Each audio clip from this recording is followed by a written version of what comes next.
Today we're going to review the Noya Tofu Press. We use pressed tofu a lot in our family because we like to marinate the tofu to get extra flavor. Tofu by itself really doesn't have much flavor.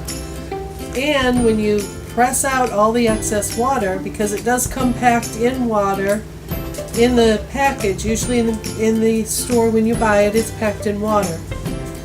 Now, let's take out the tofu press, Abby, and see what this one is. You can actually press your tofu using a colander or even between two paper towels, but it gets a little messy that way. These are not that expensive, and honestly, they're a lifesaver in the kitchen. They keep all the mess contained, and you can then just worry about how you're going to prepare your dish and what you want to make with your tofu. Tofu, of course, is a good protein to use, and if you don't have soy allergies, it makes a very good meat substitute for people who are practicing vegetarian or vegan foods, or even meat eaters who want an occasional plant-based food. Okay, now this is what it looks like. Our family thinks it looks like a little robot. It's kind of cute. The way that it comes apart, first of all, it comes packaged with a little drain bag if you want to use it to keep in the refrigerator later, or you can store in the container with a marinade if you want, so that you can keep it for several days in the refrigerator after you've pressed it. But to use it, you're going to take it apart.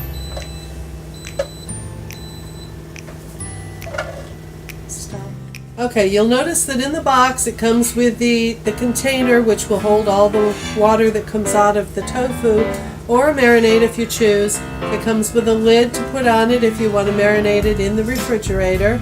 And it has this little basket, which is great for lifting it out of the container when you have the tofu in. Go ahead and put that in. Now the top piece, we'll show you in a minute after we get our tofu in. That's the part that actually does the pressing. And it's pretty easy to do. Okay, let's open up our tofu. Now, we usually use just a sharp knife to go around the edges of the tofu container, and you might get a little bit of water that way coming out, so I like to do it on a plate. It just keeps some of the mess out, and you'll see how much water these come packed in. You can get some other varieties that don't have as much water, but this is one that's easy to find in most stores. So you take the plastic piece off and go ahead and pour the excess into the measuring cup, Abby. And show them how much comes off right away, even before you press it. That's quite a bit of water, and now you're going to see how much more there is in a minute. Okay, go ahead and put it in the press. You'll notice how large this block is. You can actually do 2 blocks in this press at a time if you choose, but we usually do 1 at a time, even though we use 2, sometimes 3 blocks for a meal. We have a big family.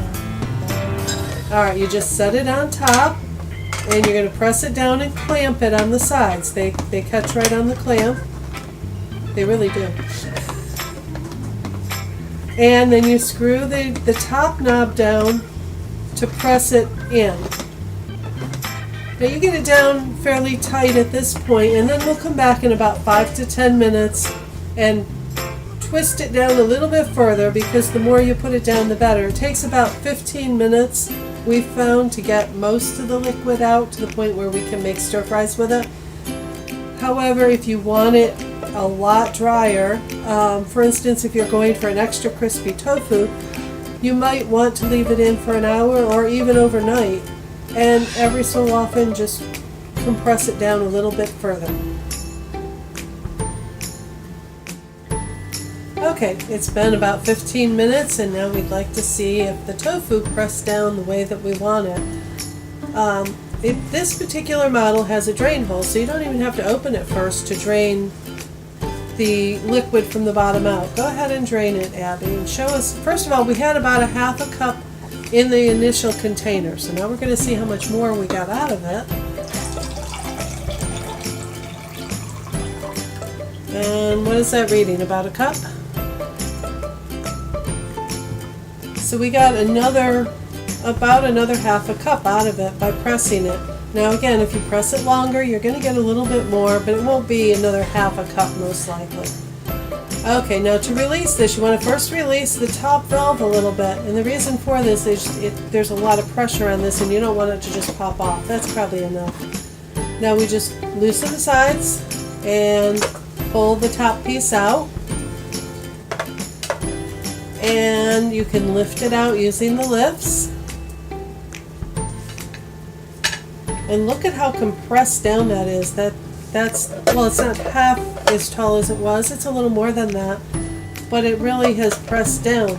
If you go to slice this, you can see how nice and firm it is to make slices out of. Isn't that a nice slice?